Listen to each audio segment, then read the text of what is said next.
pues todas las mañanas, Señor, que nos ponemos delante de ti, Dios mío, tú las transformas en mañanas especiales, en tardes especiales, en noches especiales, Señor.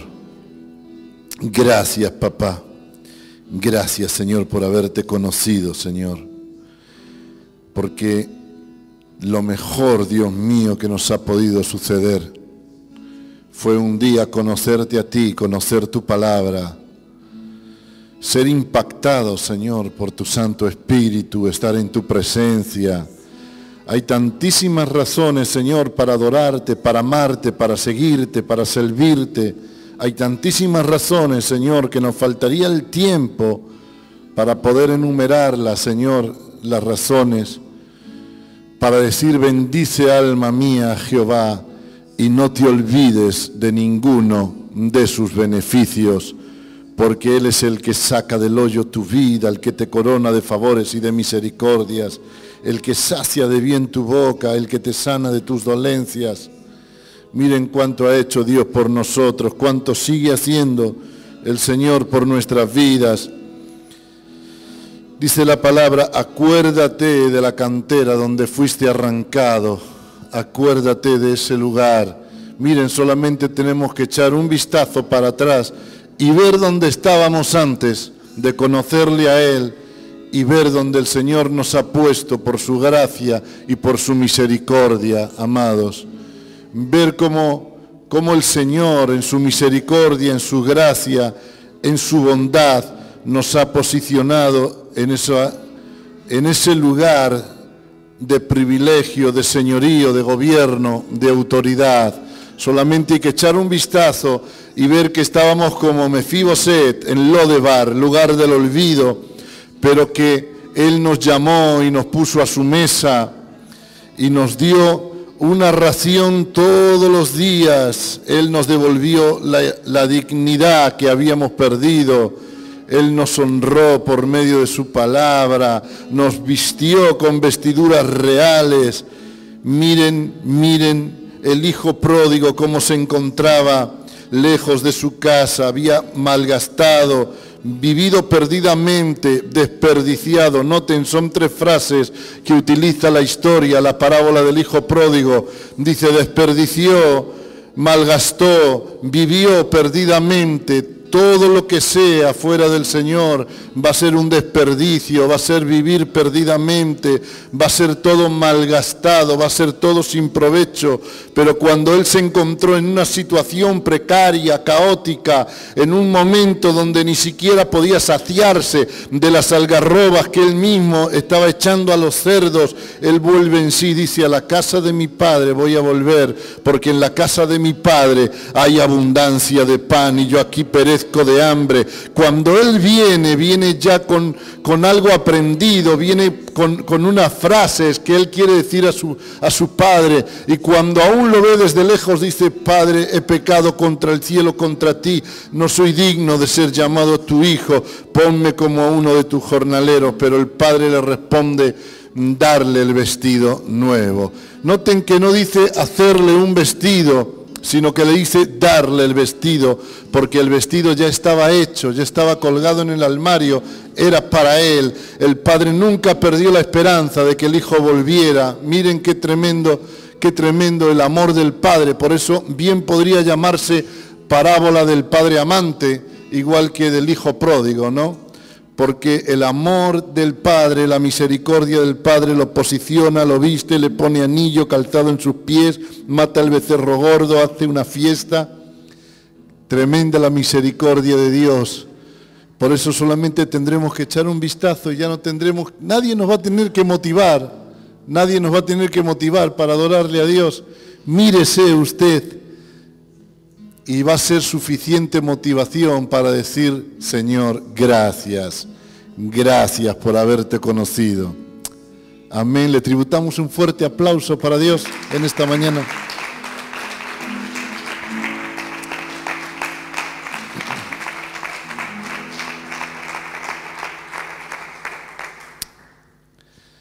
¿Están contentos en esta mañana? Amén, felices, ¿verdad?, de estar en su presencia y de disfrutar, ¿verdad?, de todo lo que el Padre de todo lo que el Padre nos da en este día, que es mucho, ¿verdad? Es mucho y muy bueno. Es mucho y muy bueno lo que Dios tiene cada día para nosotros. Dice en el Cantar de los Cantares, la amada, dice, me llevó a la casa del banquete. Un banquete es una comida espléndida y abundante. Miren que Dios tiene una comida espléndida y abundante cada día para nosotros, porque Dios tiene un banquete para nuestras vidas. Por eso, miren qué bueno es Dios, ¿verdad? Lo que ha hecho el Señor con nosotros. Dice, Dios es bueno, el Salmo, y para siempre es su misericordia, ¿verdad? Como la misericordia de Dios nos rescató, cada uno quizás viviendo de un lugar, otros viviendo otro tipo de situación, de circunstancia. Y hay gente que puede decir, no, pero yo nunca me porté mal. Yo nunca tomé drogas, nunca tomé alcohol, nunca hice daño a nadie. Yo viví una vida normal, Pero miren qué grande lo que ha hecho el Señor también por aquellos, ¿verdad? Porque igualmente vivían sin rumbo, sin destino profético, sin esperanza, sin Dios en la vida, ¿verdad? Por eso no necesitamos que nadie venga a motivarnos, a decirnos, ¿verdad? Hay gente que necesita una motivación continua, ¿no? ¿Vieron? Hay un tipo de gente que necesita una motivación continua para seguir al Señor, para alabar al Señor, para servirle al Señor. Pero nosotros decimos que no necesitamos que nadie venga a motivarnos. Simplemente nos tenemos que mirar en el espejo.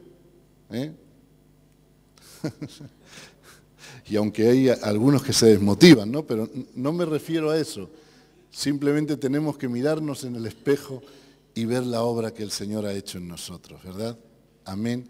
Que donde había un pobre desventurado, un transgresor de promesas, ahora uno se asoma en el espejo por la fe y ve a un pródigo elegantemente vestido, con el anillo de la gracia en su dedo y con el beso de su Padre en su mejilla.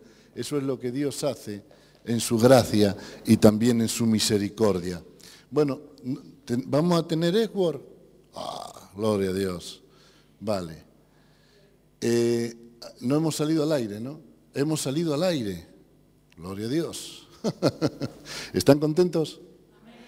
Pues gloria a Dios por ello. Amén. Estamos muy contentos de poder estar aquí, ¿verdad? Saludamos a toda la amada audiencia, a todos los que están en el 87.8, en toda la provincia de Málaga, ¿verdad? En la 94.0 en la provincia de Sevilla, y a todos los que están conectados a través de internet, ¿verdad? En diferentes países, donde ahora en algunos países están por la tarde, otros por la noche, otros en la mañana, otros en la madrugada, ¿verdad?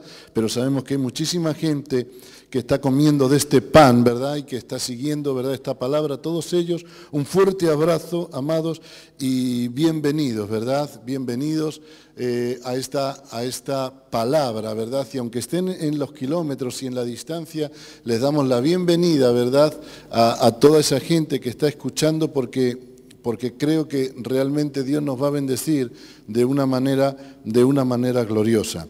No están ustedes cansados, ¿verdad? ¿Durmieron bien? El evangelista durmió bien. Durmieron todos bien, ¿no? Bien ustedes con fuerza, ¿no? A él sí les va a pasar como aquel que iba tan cansado que fue a la peluquería a que le afeitaran. Y estaba tan cansado que estaba con la cabeza agachada. Y le dijo el peluquero, ¿qué quiere que le haga? Dice, que me afeite. Le dijo el peluquero, tiene usted que levantar la cabeza. Y él dijo, bueno, pues córteme el pelo. Entonces, que no estemos, que no haya nadie tan cansado, ¿no?, como para poder levantar la cabeza y poder escuchar la palabra del Señor. Vale. Bueno, vamos a ir directamente a la palabra. Miren, hay un versículo que la verdad que muy conocido, pero yo llevo ya tiempo que me está rondando el versículo, que lo estoy ministrando de un área, que le encontramos otro área, y así que vamos a ir directamente. Vamos a mirar en Efesios, capítulo 4, verso 11. Vamos a Efesios 4, 11. Dice así, ahora bien, La RV60, por favor, Amado.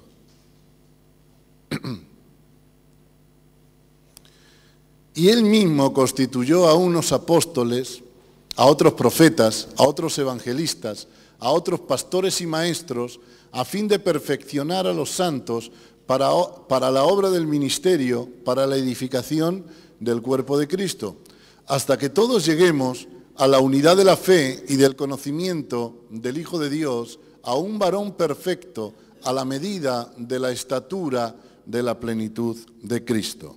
Amén. Es un versículo, miren, es un texto donde es mega archi conocido, ¿verdad? Y ministrado, pero no por ello deja de encerrar una gran gloria y una gran bendición. Miren, nos está hablando el apóstol Pablo, ¿verdad? En la epístola a los Efesios, nos está hablando justamente lo que Dios ha soñado de hacer con su iglesia, ¿verdad? Y lo que Dios va a utilizar para que el cuerpo de Cristo pueda ser construido.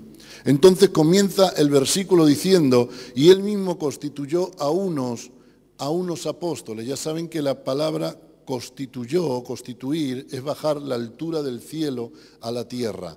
Entonces Dios ha bajado la altura del cielo, la ha bajado a la tierra y no la ha bajado simplemente para hacer un tipo de showman ni para entretener a nadie, ni nada semejante. Dios lo baja con algo específico. Dios siempre, en todo lo que hace, Dios es minuciosamente específico. Dios no va a improvisar. Vieron que hay gente que improvisa a la hora de hacer cosas, ¿no? Bueno, esto es así, venga, pues según vamos andando, lo vamos viendo. No vieron muchas veces, ¿no? Esa frase, ¿no?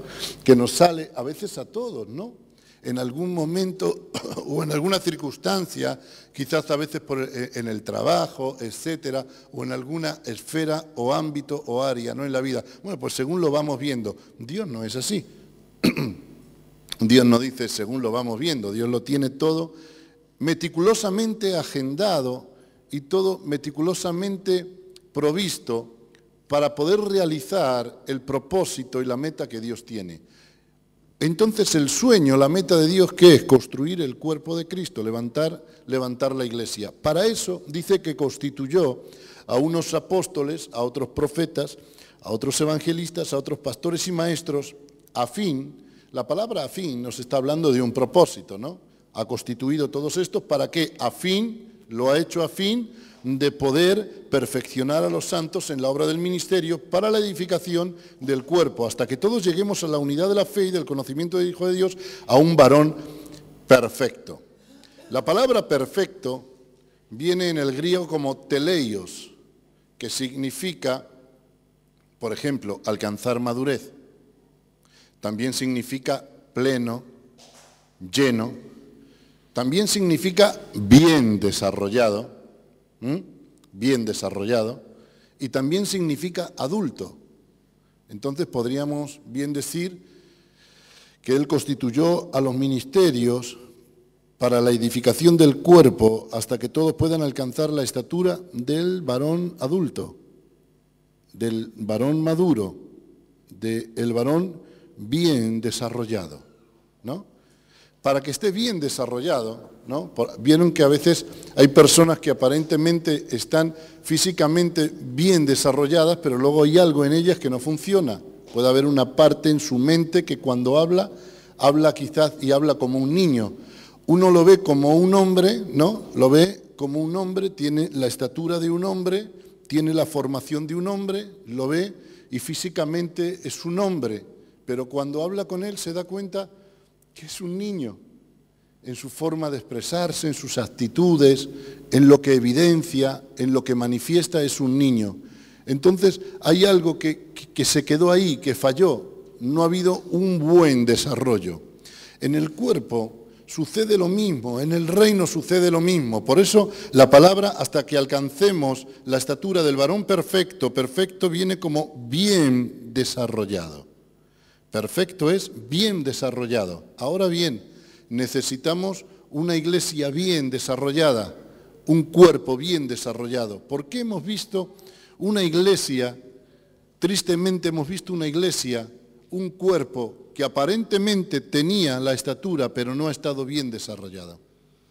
Porque luego, cuando hemos mirado, hemos visto que su forma de proceder, de caminar, de entender algunos principios en el reino, no estaban claros, había mezclas, no estaban bien definidos, había mucha confusión, metas erróneas, actitudes erróneas, principios que no se han caminado en la palabra. Entonces uno veía el cuerpo y parecía que sí, pero el cuerpo no estaba bien desarrollado. Entonces, para que el cuerpo, que es la iglesia, pueda tener un buen desarrollo, pueda crecer de la manera correcta en el desarrollo perfecto de Dios, hasta poder alcanzar la estatura, ¿verdad?, que Dios ha determinado que la iglesia, que el cuerpo pueda alcanzar, se necesita un instrumento o unos instrumentos, se necesita una mano de obra, se necesita algo para que ese crecimiento pueda ser de la manera correcta. Ahora bien, ¿qué es lo que Dios utiliza para un buen desarrollo en el cuerpo? ¿Qué es lo que está utilizando el Señor? ¿Qué es lo que Él ha constituido para el buen desarrollo, para que podamos alcanzar la estatura del varón perfecto? Los 5 oficios: apóstoles, profetas, evangelistas, maestros y pastores. A fin, este es el propósito, eso es lo que nos va a cincelar hasta poder sacar la imagen de Cristo en nuestras vidas. Eso es lo que va a cincelar y como Dios nos va a procesar por medio de los 5 oficios. Dios va a tomar el mazo, el martillo, el cincel y va a comenzar, pum, pum, pum, a golpear en nosotros, perfeccionándonos hasta que diga, como dice el Cantar de los Cantares, la obra de sus manos es de excelente maestro. Entonces, ¿Dios qué es lo que va a utilizar? Dios va a utilizar los 5 oficios. Por eso necesitamos estar expuestos bajo la poderosa mano de Dios, estar expuestos bajo las 5 unciones para que Dios pueda hacer la obra en nosotros y podamos tener un buen desarrollo. Miren, hemos visto en una iglesia convencional, tradicional, en otro tiempo, ¿verdad? Hemos visto cómo a veces la gente ha querido tener un buen desarrollo con cosas externas y ajenas que no tenían que ver nada con el diseño correcto. Por ejemplo, gente que ha querido entretener, ¿verdad? Un liderazgo que ha querido entretener a la gente, un liderazgo que ha querido que la iglesia se desarrollara o tuviera un buen desarrollo simplemente con cosas, ¿verdad? Como dice nuestro papá el apóstol, con fiestas, con luces, con humo, con entretenimientos y con cosas que nada tenían que ver con la palabra y con el cincel que Dios quiere utilizar. ¿Qué ocurre? Que a veces hemos visto una iglesia quizás en membresía muy grande, pero con un mal desarrollo. Por eso dice la Biblia, hasta que alcancemos la estatura del varón perfecto, es decir, de tener un buen desarrollo. Miren qué tremendo, ¿no? Entonces, para tener un buen desarrollo, vamos a tener que estar expuestos bajo la poderosa mano de Dios y ser tratados y cincelados por los oficios, los 5 ministerios. Miren, tenemos un grande privilegio y un grande honor que en esta casa apostólica está la mano de Dios operativa. ¿Sí o no? Porque aquí están los apóstoles, profeta, también hay evangelistas, pastores y también maestros.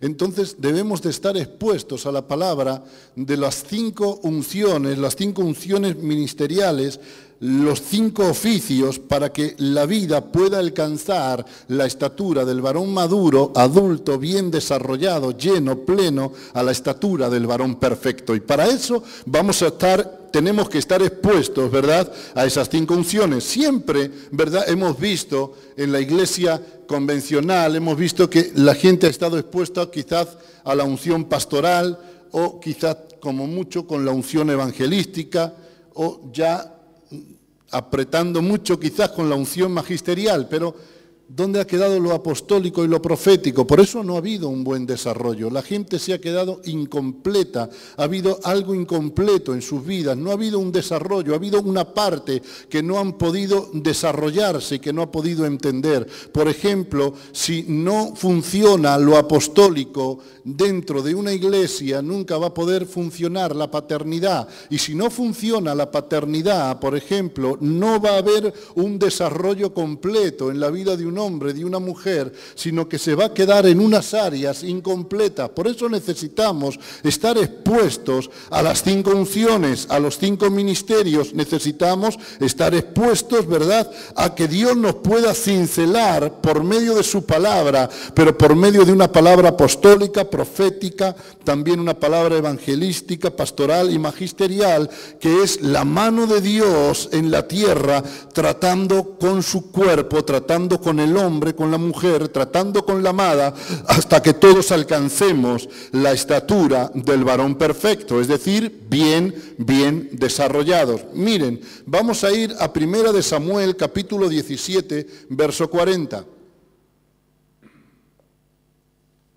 1 de Samuel 17:40 nos habla una historia. La historia que nos habla es una historia archi ya conocida, ¿verdad? Como era la historia de David. Dice, y tomó su callado en su mano y escogió 5 piedras lisas del arroyo y las puso en el saco pastoril, en el zurrón que traía, y tomó su honda en su mano y se fue hacia el filisteo. Miren, la historia de David, ¿no?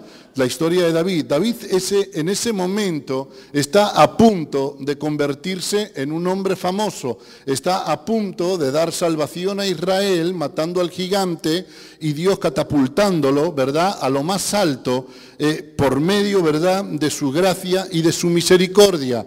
Pero realmente pasó David en un día de pastorcillo a hombre famoso. Miren, si lo miramos aparentemente podemos decir que sí. Bueno, sí, vino como trayendo el recado de su papá, como un pastorcillo, y de repente ¡pac!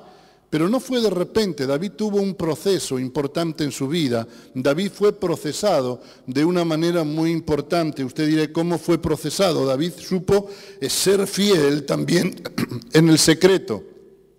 ¿De qué manera en el secreto? Él se lo revela a Saúl cuando ve que Saúl no le deja pelear con el gigante. Imagínense, Saúl mirándole y diciéndole, tú eres una criatura, eres un jovencito y él es un hombre de guerra desde su juventud. Y él ahora le tiene que revelar lo que nadie sabe. Le dice, bueno, le voy a contar algo. Yo fui pastorcillo y cuando venía un oso o venía un león, yo salía corriendo tras de él.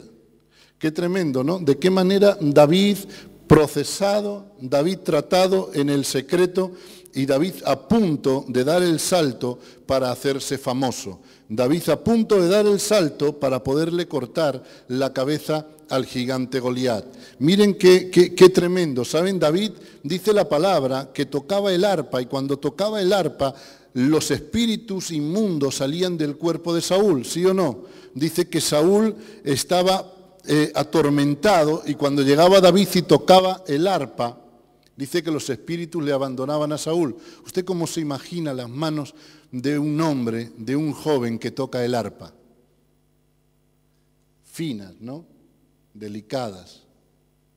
Pero ¿cómo se imagina usted las manos de un joven que mata osos y leones? David había sido procesado, David sabía tener la delicadeza para poder tocar el arpa, pero también tenía las manos duras para poder matar a los osos y también matar a los leones. Cuando David le cuenta esto a Saúl, Saúl le dice, bueno, está bien. Y cuando dice la palabra que le pone su armadura y él va a andar, dice que lo desecha porque nunca lo había practicado. ¿Qué es lo que hace? Sale corriendo, se va al arroyo y escoge 5 piedras lisas, 5 piedras que habían sido procesadas, tratadas en un arroyo, no un estanque. Miren, hay una gran diferencia entre un estanque y un arroyo. La diferencia más evidente es que en un arroyo el agua va corriendo. ¿Qué supone esto? Supone que cuando el agua va corriendo las piedras se rocen, se choquen y de esa manera las piedras queden más suavizadas, ¿sí o no? Por eso las piedras eran piedras lisas, es decir, suavizadas en su exterior, pero endurecidas en su interior. Cuando David llega al arroyo dice, y las escogió. No dice que las cogiera así al azar, venga, estas mismas, no, no todas valían. Él hace una selección, las escoge, las mete en su bolsita y cuando se va para el filisteo andando, el filisteo le ve y le ve tan poca cosa que dice, pero bueno, ¿acaso soy yo un perro para que vengan a mí con palos? Imagínese David pensando, bueno, si piensas que tú eres un perro, no sabes lo que voy a hacer contigo, porque a los osos y a los leones los despedazo, imagínense con un perro. Y le dice David, tú vienes a mí con espada, lanza y jabalina, pero yo voy a ti en el nombre de Jehová Dios de los ejércitos y te cortaré la cabeza y daré los cuerpos de los filisteos a las aves de los cielos. Y miren lo que pasa, dice que metiendo la mano en la bolsa, la primera piedra que le lanza, ¡pac!, entre ceja y ceja. Hay una versión que dice que quedó incrustada entre ceja y ceja. Salió corriendo, ¡pac!, y le cortó la cabeza. Ahora bien, ¿cuántas piedras tomó David? David tomó 5 piedras. Estamos hablando de que el número 5 nos está hablando de los oficios, la mano operativa de Dios. ¿Cuál es el primer oficio en el orden de Efesios 4:11? Dice, él constituyó a unos apóstoles. ¿Cuál fue? ¿Con qué piedra mató a Goliat? Con la primera. Entonces, con la primera piedra le dio entre ceja y ceja. Miren, lo apostólico, lo primero que hace en la vida de un hombre es un cambio de mentalidad. ¿Dónde fue a parar la primera piedra? ¡Pac!, entre ceja y ceja. Eso es lo que hace lo apostólico. Cuando uno escucha un mensaje apostólico por medio de la boca de un padre, lo primero que hace es ofenderte en el razonamiento.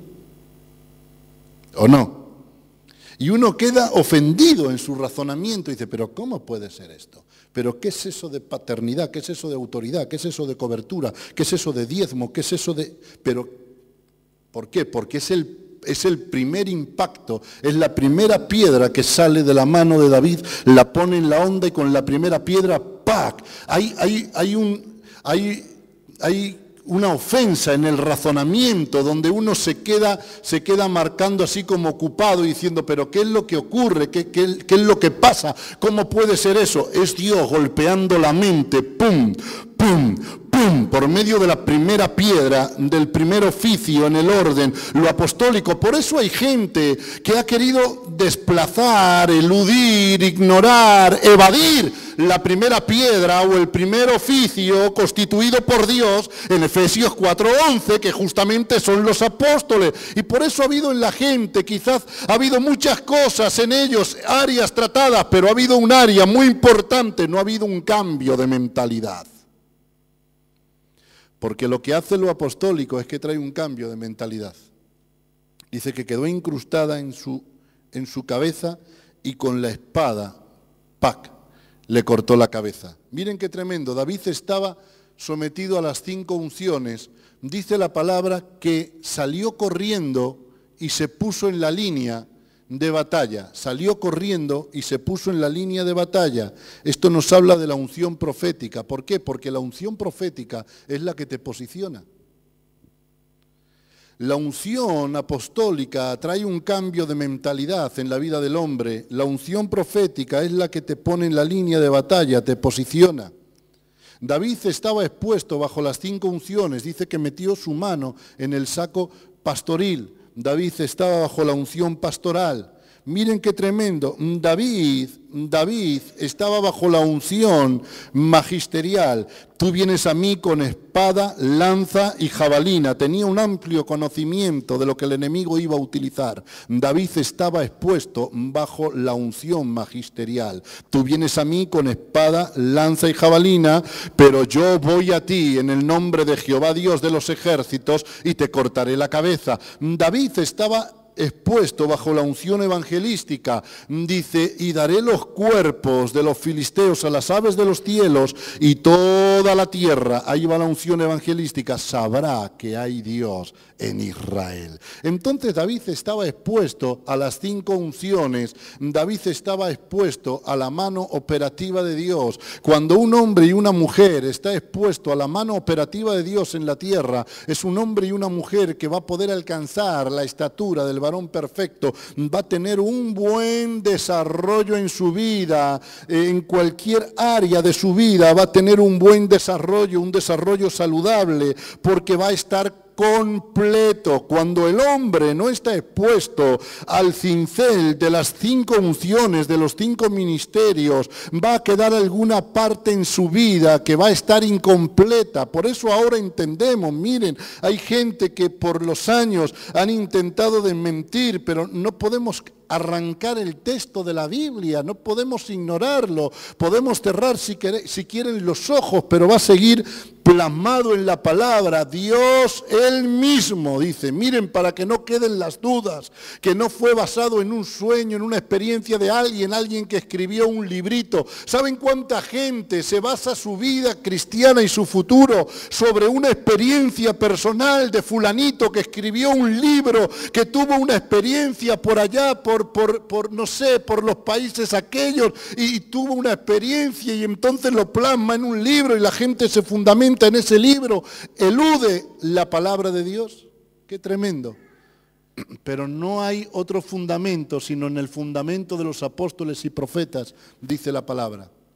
Entonces, no podemos ignorar esto, dice Él mismo, o sea, ha sido Dios mismo, Cristo mismo, constituyó a unos apóstoles, a otros profetas, a otros evangelistas y a otros pastores y a otros maestros a fin de perfeccionar. Miren, vamos a mirar en Ezequiel 37:1.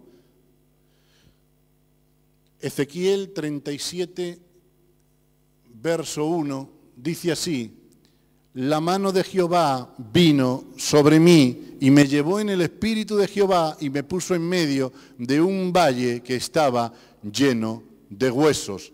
La mano de Jehová vino sobre mí. Miren lo que hace la mano de Jehová. Estamos hablando que los 5 oficios es la mano de Dios operativa en la tierra. La mano de Dios viene sobre el profeta y lo traslada a un lugar. ¿A qué lugar? A un valle lleno de huesos secos. Y le hace pasar en derredor y les dice, ¿crees que pueden vivir? Dice, no lo sé. Miren cómo lo vería el profeta. No se atreve a decir ni palabra. Dicen, no lo sé, tú lo sabes. No, en otras palabras, no me pongas en este compromiso. El panorama no es muy óptimo, no lo sé, tú lo sabes. Dice, profetiza sobre ellos, y comienza a profetizar. Dice, y cada hueso se juntó con su hueso. Noten, cuando lanza la profecía, dice, profetiza sobre ellos, cada hueso se junta con su hueso. Por eso el oficio profético lo que hace es posicionarnos.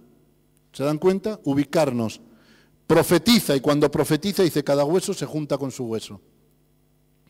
Lo que hace lo profético, una de las cosas que hace es posicionarnos en el lugar donde Dios quiere posicionarnos.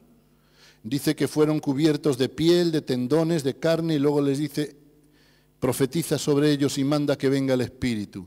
Miren qué tremendo, la mano de Dios viene sobre él, y cuando viene la mano de Dios sobre él lo lleva a un valle lleno de huesos secos, y cuando está en el valle lleno de huesos secos, ahí Dios quiere hacer una obra. ¿Qué obra es la que Dios quiere hacer? La obra que Dios quiere hacer es levantar un ejército de hombres sobre sus pies, un ejército de hombres. Miren, lo que Dios quiere es levantar un ejército, pero no un ejército de miembros, de asociados, de simpatizantes. No, amados, porque sabemos que esto no funciona. Lo que Dios quiere levantar es un ejército de hijos y de hijas.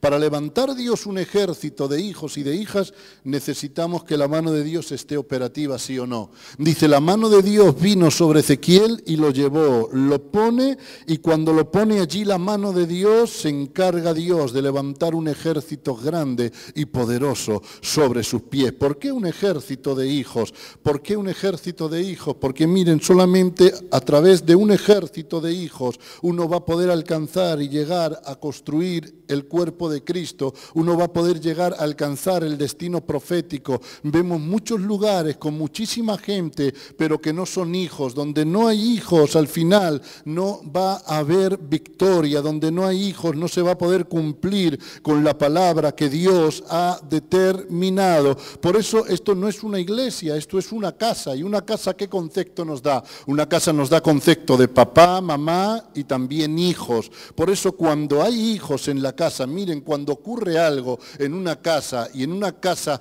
hay hijos, todos son capaces de tirar hacia adelante, todos son capaces de tirar del carro. Cuando uno es hijo, aún lo que ve en su propia casa le duele. Si ve que hay algo, que hay una puerta que se necesita poner, no espera que nadie lo diga, él mismo va y la pone porque es su casa, porque vive bajo la cobertura y la autoridad de unos padres y ha crecido como un hijo. Por eso no se va a vender por nada, no se cambia por nada, no hay quien lo pueda chantajear, no se va a canjear por ninguna otra cosa, porque es un hijo. Recuerden que Abraham, con 318 nacidos en su casa, fue capaz de vencer a 5 reyes que habían hecho alianza. Hoy solamente la iglesia, que es capaz de construirse bajo la esfera de hijos y de hijas, van a ser los que sean capaces de poner al sistema bajo la planta de sus pies y poder alcanzar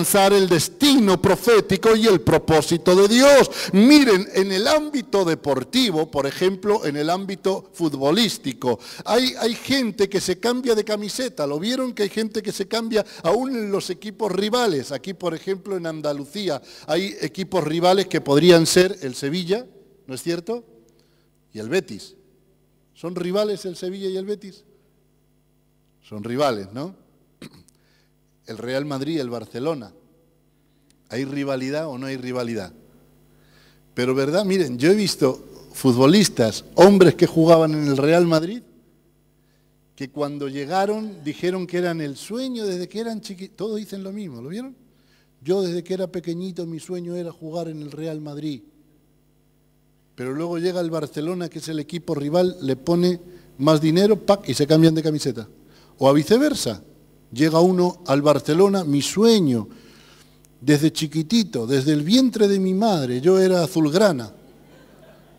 Sí, salen así. Yo desde antes de nacer ya tenía la camiseta, pero luego llega al Madrid, hace así, ¡pac!, le pone un cheque. Chao, lo siento, no, mi sueño, me confundí, mi sueño era estar en el Madrid. Y ha sucedido o no ha sucedido. Ha habido futbolistas, ¿no? El caso incluso futbolistas de la talla, por ejemplo, de Laudrup, ¿no?, que jugó en el Barcelona y acabó, por ejemplo, en el Real Madrid. Hace muchísimo, de Figo, por ejemplo, con Figo, ¿no? Se levantó una polémica tremenda, ponían los carteles Judas. Sí, lo ponían en el Nou Camp, porque él era del Barcelona, portugués, y cuando se cambió al Real Madrid, que llegó el presidente, ¡pac!, y le puso el talón, dijo, lo siento, pero yo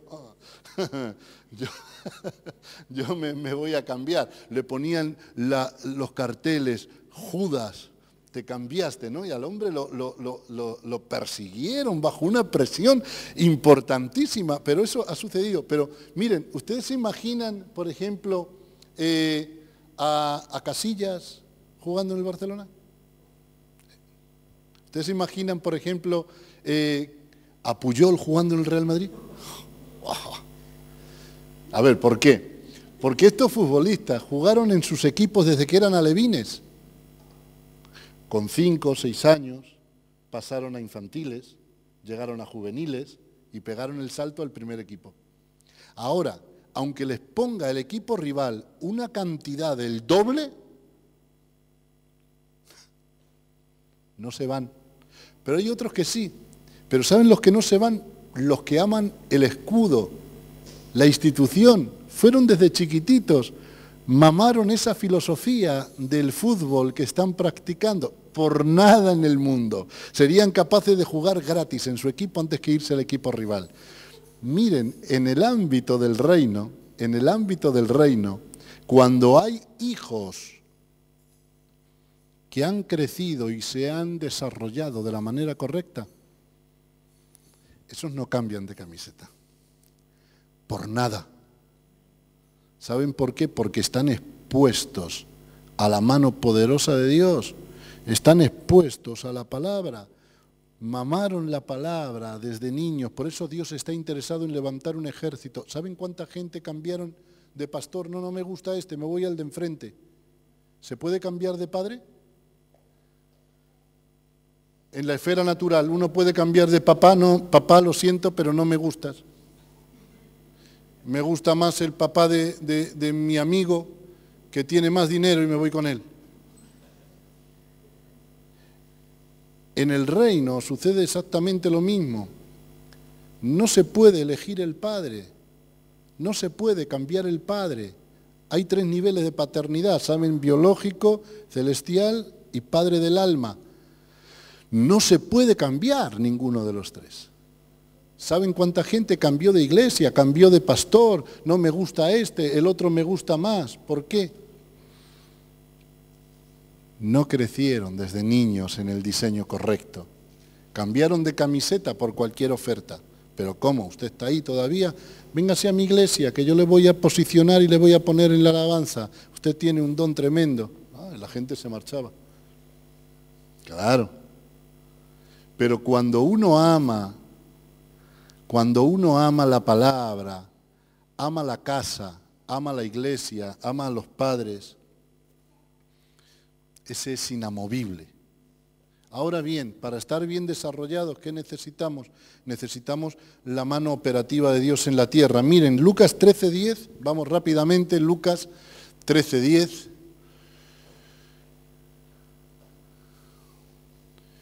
Dice, enseñaba Jesús en una sinagoga en el día de reposo y había allí una mujer que desde hacía 18 años tenía espíritu de enfermedad y andaba encorvada y en ninguna manera se podía enderezar. Dice, en ninguna manera se podía enderezar. O sea, la mujer lo había intentado de 1000 formas, pero en ninguna manera se podía enderezar. Miren, cuando nos habla de mujer, nos está hablando de iglesia.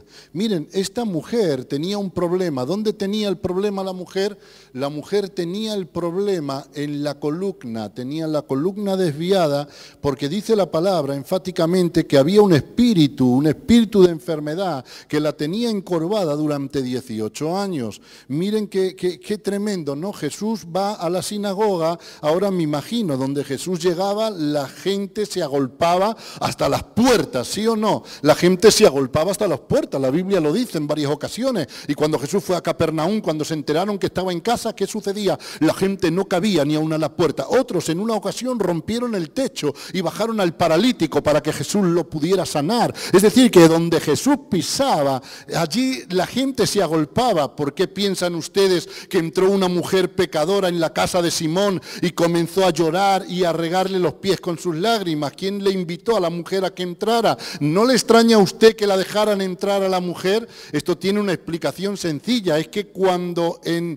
Israel había un maestro, una persona importante, un rabí, tenían la costumbre de no cerrar la puerta. La puerta tenía que estar abierta porque la gente se agolpaba. Por eso la mujer no necesitó tocar la puerta. La mujer entró corriendo cuando menos se lo esperaban y se tiró a los pies. Si no, nunca Simón hubiese permitido que aquella mujer pecadora hubiese entrado en su casa. Es decir, que donde Jesús entraba, el gentío se agolpaba. Ahora llega a un lugar, está la sinagoga llena. Háganse un cuadro en su mente. La sinagoga llena. Miren qué tremendo, qué cosas. La mujer está en el último lugar de la sinagoga donde se sentaban las mujeres. En el último lugar de la congregación llena de gente. La mujer en el último lugar. Ahora hay un problema, todavía más dificultad para que alguien la pueda ver. La mujer está encorvada. Entonces encontramos que la sinagoga está llena de gente, la mujer está en el último lugar y encima la mujer está encorvada. Qué tremendo. Dice, pero Jesús pasó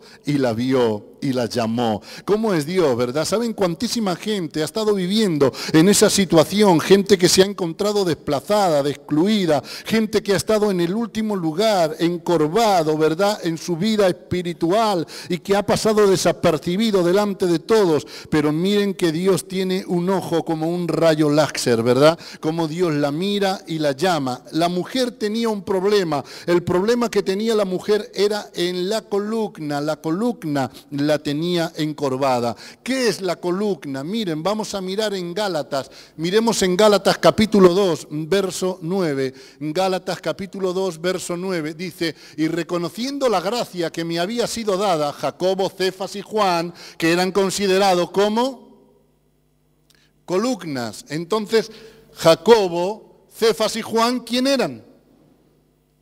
¿Quién eran? Eran apóstoles y eran considerados columnas. Entonces hay algo importante.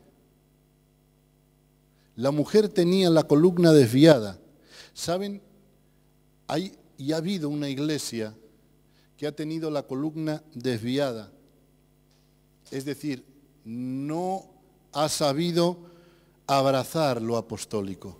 Jacobo, Cefas y Juan, considerados columnas. Entonces, los apóstoles, lo apostólico, son las columnas. La mujer, volvamos a la mujer, por favor. La mujer tenía la columna desviada. ¿Saben que tristemente se ha vivido en una iglesia de esa manera? Una iglesia con la columna desviada.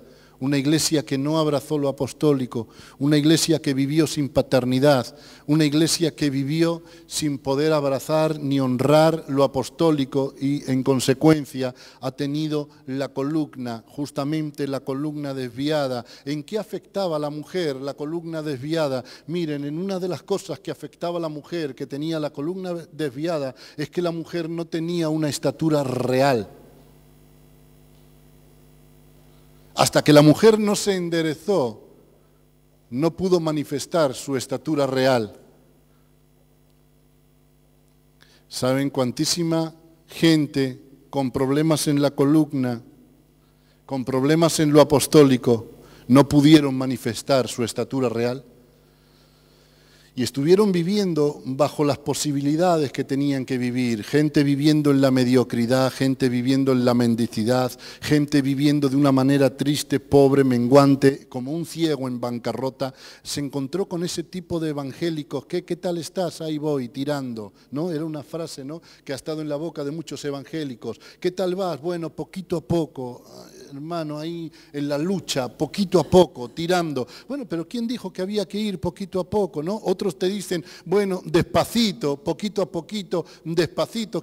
¿Dónde dice la Biblia que tenemos que ir despacito? La Biblia dice, escribe la visión en tablas para que el que la lea corra. Entonces la gente ha ido despacito, ha ido poquito a poquito, con paciencia, despacio, con buen paso, no sea que tropecemos, vamos a hacer las cosas despacito. Gente viviendo, ¿verdad? Viviendo en la mediocridad, en la mendicidad. Gente siempre con una insatisfacción. Venía un hombre de Dios al altar a predicar, los primeros, tengo un problema, por favor ore por mí. Pero al otro día se levantaba, seguía siempre con el mismo problema, por favor, pastor, ore por mí. Gente viviendo siempre en la misma situación. ¿Por qué? Ha habido un problema en la columna, lo ha tenido encorvado, que no le ha podido enderezarse para poder manifestar la estatura que Dios había señalado para su vida. Y les voy a decir algo, hasta que la gente no abrace lo apostólico, no va a poder alcanzar la estatura que Dios ha determinado para su vida, la estatura del varón perfecto. Hasta que no abrace lo apostólico, la gente no va a poder manifestar la estatura que Dios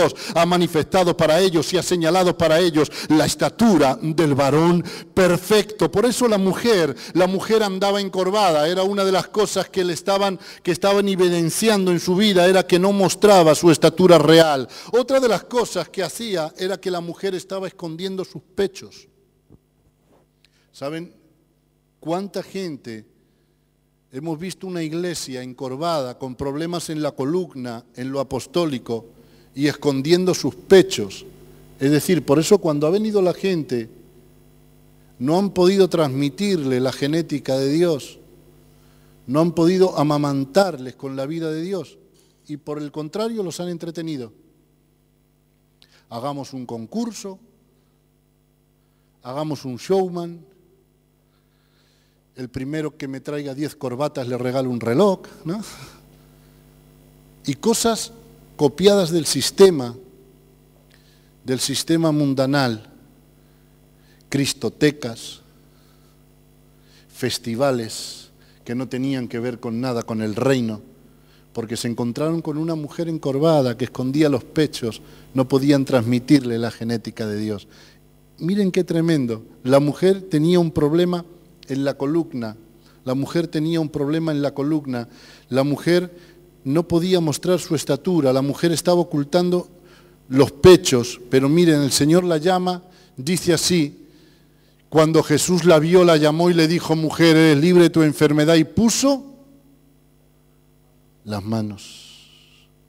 Cuando la mano operativa de Dios se posa sobre una vida, ahí se arregló todo. A la mujer se le arregló todo. Cuando uno está expuesto a las 5 unciones, uno queda arreglado, porque solamente a través de los 5 ministerios uno va a poder alcanzar la estatura del varón perfecto, del varón bien desarrollado de la manera correcta. Entonces necesitamos la mano de Dios operativa. Miren, hay mucha gente que ha cortado dedos de la mano de Dios, pero es imposible, si no está la mano de Dios operativa, no se va a poder construir un ejército de hijos, porque va a haber muchas áreas que no van a ser tratadas en la vida del hombre y en la vida de la mujer. Miren qué tremendo, miren, vamos a avanzar un poco más, Leemos en Éxodo capítulo 33, Éxodo 33, 22.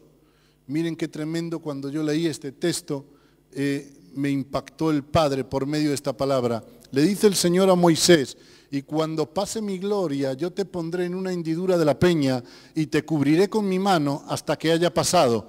Después apartaré mi mano y verás mis espaldas, mas no se verá mi rostro. Porque ¿qué le dijo el Señor a Moisés? Si ves mi rostro, vas a morir. Moisés no quería morir. Moisés no quería morir. Miren, amados, vayamos un momentito a Marcos 6:41, versión Dios habla hoy. Marcos 6:41, ahí, esa es, ok.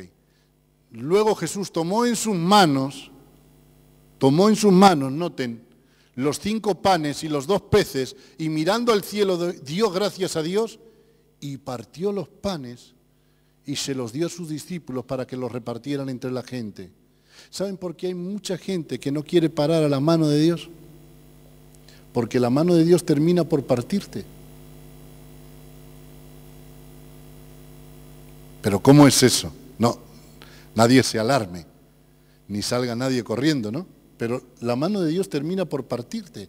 ¿En qué me parte Dios? ¿En qué me quiebra? Me quiebra en mis estructuras, en mis culturas que no tienen que ver con el reino, en mi sistema pensante, en el manto de religiosidad, en muchas actitudes y principios que no tienen que ver con el reino ni con la palabra.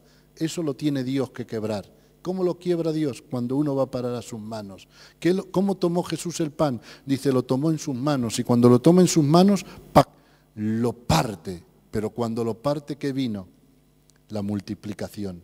Solamente a través de la mano operativa de Dios, Dios va a traer la multiplicación a la iglesia y Dios va a traer la multiplicación al hombre. Y va a traer la multiplicación en todas las áreas y en todas las esferas de su vida. Dios va a traer la multiplicación, pero lo va a hacer a través de la mano. La mano termina por partirte, por romperte. Miren, ¿saben cuánta gente llevaron años y años en el Evangelio, pero después uno vio que por cualquier cosita, terminaron por desaparecer? Y uno dice, ¿cómo puede ser? No fueron procesados, no fueron fueron tratados por la mano. La mano de Dios es la que toma el pan y es la que nos tiene que partir, quebrar, romper en nuestras estructuras, en nuestro sistema pensante. ¿Saben lo que dice la Biblia respecto de Jeremías cuando desciende a la casa del alfarero? Dice, cuando descendí vi al alfarero que trabajaba sobre la rueda y la mano y la vasija que él estaba haciendo se echó a perder. ¿Dónde se echó a perder? Dice, se echó a perder en su mano. Miren, ¿saben cuántas cosas el hombre y la mujer tiene que perder?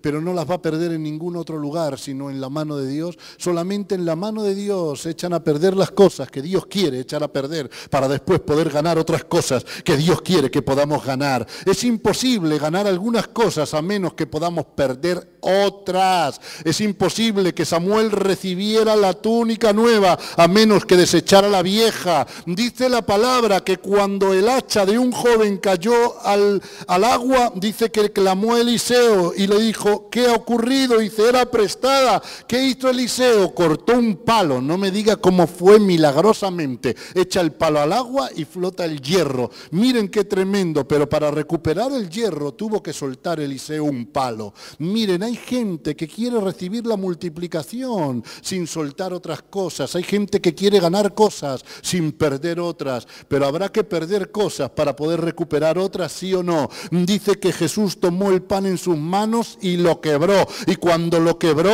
dice, se multiplicó. ¡Qué tremendo! Miren qué cosas que el Señor siempre multiplica. No sabe dividir el Señor lo que hace es multiplicar. El diablo, Satanás el diablo por muchos años aún sigue queriendo dividir a la iglesia, porque la palabra dice, una casa dividida entre sí no puede permanecer, pero Dios no divide, Dios multiplica. Y usted me dirá, sí, pero el pan lo dividió. Sí, lo dividió, pero se multiplicó, para que vean que no sabe dividir. Toma el pan, lo divide y se multiplica, dice, y sobraron 12 cestas. Por eso, miren, los primeros pasos que se dan en la escuela, en la primaria, se dan una tabla de multiplicar, el 0 por 0, ¿sí o no? 0 por 0, ¿cuánto es? 0. ¡Wow! ¡Qué tremendo!, ¿no? ¡Qué intelecto tienen ustedes! 0 por 0 es 0. ¿Cómo es posible? Porque al 0 por 0 no se le pueden sacar cifras. 0 por 0 es 0. Pero ¿por qué dice la Biblia, yo levanto al caído y multiplico las fuerzas del que no tiene ningunas? Porque Dios es capaz de multiplicar en el 0 por 0 y sacar cifras. Por eso hay gente que viene en su esperanza en el 0 por 0, gente que viene en el propósito en el 0 por 0, gente que viene en sus fuerzas y en su ánimo en el 0 por 0. Pero dice Dios, yo levanto al caído y multiplico las fuerzas del que no tiene ningunas, del que está en el 0 por 0. Pero solamente la mano de Dios, cuando te quiebra, traerá la multiplicación a tu vida. Por eso volvamos a Moisés, por favor, volvamos a Moisés. Dice así la palabra, dice, no quería verle el rostro, dice, porque si no vas a morir. ¿Saben cuánta gente no quiere ser expuesta a una palabra apostólica y profética porque no quiere morir? Y no quiere morir a su vida antigua, a su vieja naturaleza, no quiere morir a sus tendencias, a sus vicios, no quiere morir a muchísimas cosas, y por eso dice, no quiero ver al Señor, no quiero ver el rostro, no quiero someterme, ¿verdad?, a esta palabra tan fuerte. Pero miren, si no hay muerte, tampoco habrá resurrección. ¿De acuerdo? No habrá resurrección si no habrá muerte. Para que haya resurrección habrá que pasar por la cruz. Por eso dijo el Señor, el que quiera seguirme, que tome su cruz y que la tome cada día, porque el que quiera resurrección va a tener que pasar por la cruz sí o sí. Ustedes han visto muchísimos evangélicos que quieren vivir un evangelio a su forma, a su manera, a su medida. Ustedes creen poder ver a muchos evangélicos querer tomar a Dios y encajonarlo,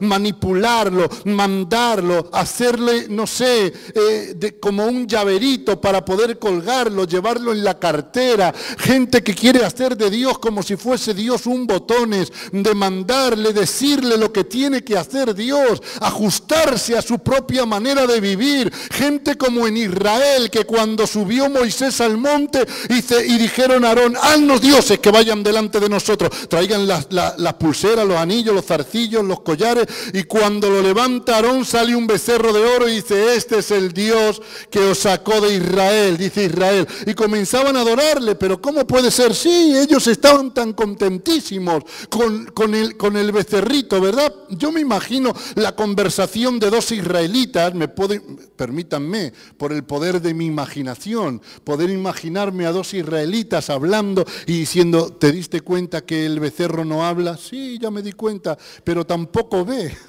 Sí, ¿te diste cuenta que no oye, verdad? Claro, ni siquiera se mueve. ¿Y qué pasa? No, que podemos vivir como queramos.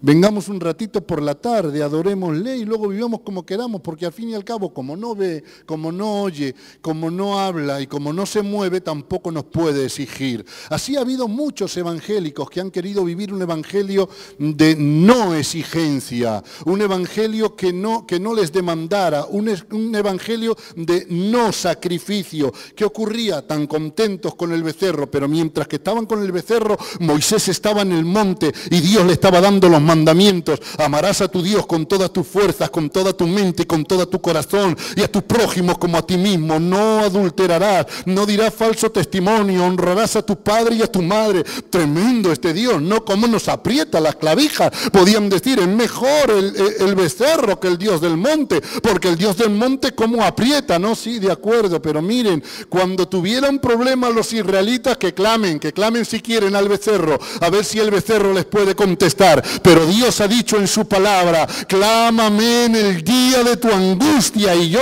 Jehová, te levantaré y te libraré y tú me honrarás. ¿Saben cuánta gente queriendo encajonar a Dios en un evangelio a su manera, a su forma, a su manera de caminar, de pensar? Gente que han querido culturizar el evangelio, meterlo en su cultura, en su sistema pensante, en su manera de proceder. No, es que nosotros lo hacemos así, pastor. No, es que yo estoy acostumbrado a hacerlo de otra manera. Miren, aquí no se trata de lo que me dijeron o de lo que yo estoy acostumbrado. Aquí se trata de vivir conforme a la palabra. Dice, el que cree conforme a la escritura, de su interior correrán ríos de agua viva. Por eso la visión no es una visión, es la visión. ¿Por qué? Porque es una visión netamente escritural. Si no estuviera en la escritura sería una visión, pero es la visión porque es la visión de Cristo, es la visión de Dios, es la visión que está plasmada en la palabra. Y miren, la visión termina por demolerte, por pisotearte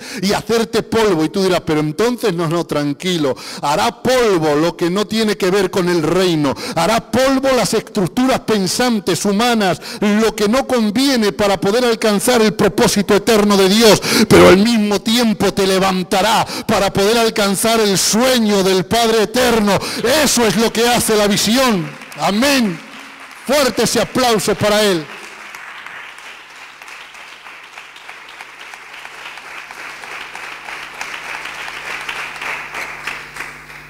Miren lo que dice, cuando pase mi gloria yo te pondré en una hendidura de la peña y te cubriré con mi mano hasta que haya pasado.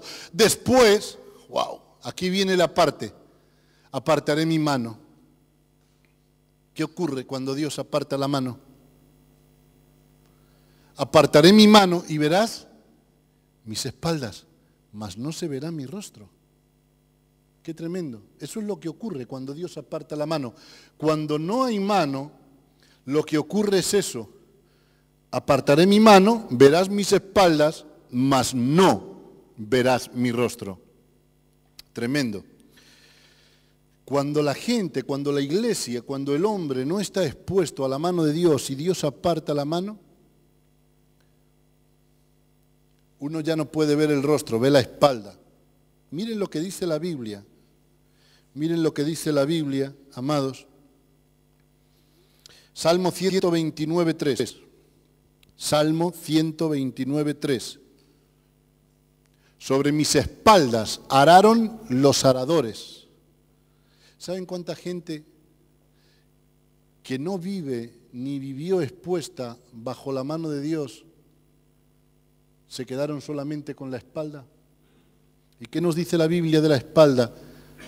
Araron los aradores, es decir, se quedaron con el Cristo golpeado, azotado, maltratado, vituperado, Se encontraron y se quedaron con la espalda solamente, con un evangelio sentimental, de romanticismo. Qué pena, qué lástima. Cristo en la cruz, sus espaldas como grandes surcos, pero nunca disfrutaron del Cristo resucitado. Vieron la espalda, pero no fueron capaces de ver el rostro. ¿Por qué?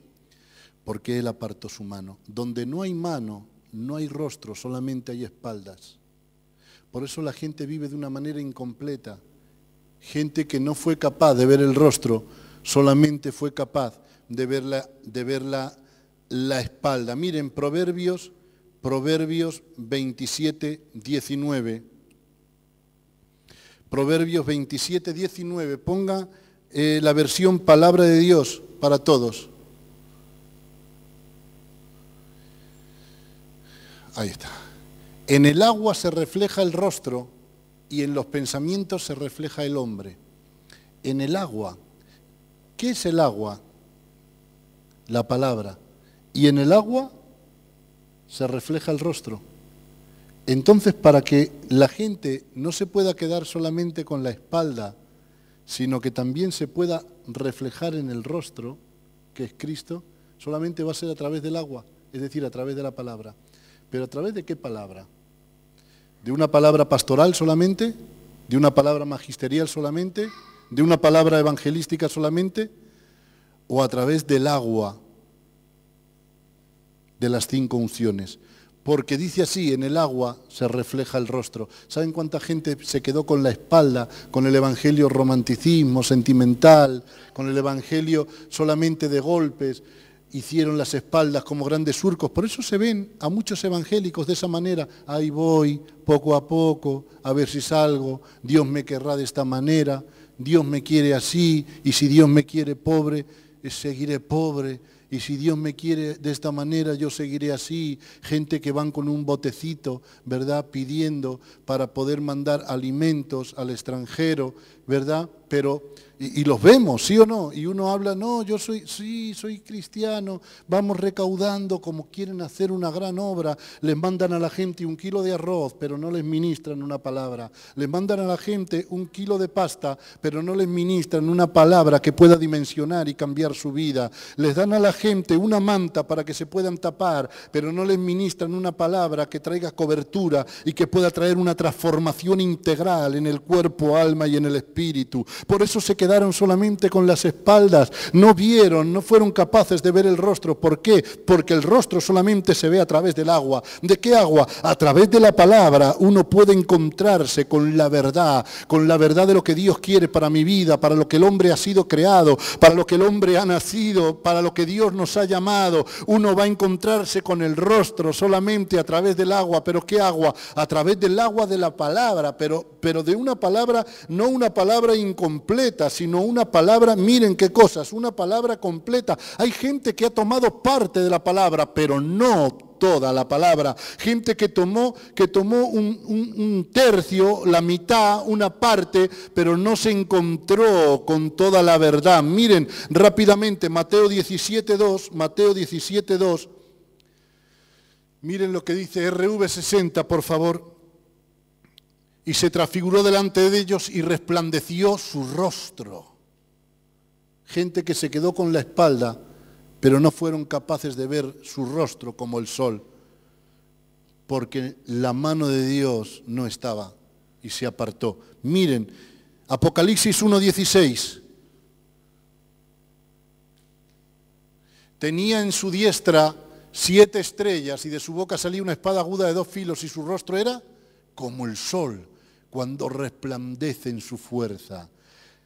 Gente que no estuvo sometido a la mano operativa de Dios y solamente se quedaron con la espalda, pero no fueron capaces de ver el rostro. No fueron capaces de poder, de que se les revelara la totalidad de la palabra, del Evangelio, que somos príncipes y princesas, que somos real sacerdocio y pueblo adquirido por Dios, que Dios no nos llamó a que nos arrastráramos como un gusano en la tierra, que Dios no nos llamó a que dependiéramos del sistema y de la limosna de unos hombres impíos para nosotros creer que estamos haciendo la obra, sino que somos portadores de su palabra, portadores de su verdad, que tenemos y portamos un potencial de la palabra para poder afectar a la próxima generación. Eso es lo que Dios ha puesto en nosotros. Pero miren, vayamos a Apocalipsis, capítulo 10, verso 8. Apocalipsis 10, 8. Miren rápidamente, dice: la voz que oí del cielo habló otra vez conmigo y dijo: ve y toma el librito que está abierto en la mano del ángel, que está en el pie sobre el mar y sobre la tierra. Miren, el libro que está donde estaba el libro, estaba en la mano, ¿no? En la mano del ángel. El libro estaba en la mano del ángel. Es difícil sostener un libro con un dedo, ¿verdad? Sostener un libro con un dedo es difícil, ¿verdad? El libro estaba en la mano. ¿Saben lo que ha querido la gente? La gente ha querido sostener la palabra solamente con un dedo, solamente con un oficio, pero la palabra se va a poder sostener cuando hay una mano con 5 dedos, apóstoles, profetas, evangelistas, pastores y también maestros. Miren lo que ocurrió. Si leemos en el capítulo 10, verso 1, vamos a encontrar un ángel totalmente espectacular. Dice: vi descender del cielo otro ángel fuerte, envuelto en una nube, es decir, su vestido era como una nube, con el arco iris sobre su cabeza, y su rostro era como el sol y sus pies como columnas de fuego.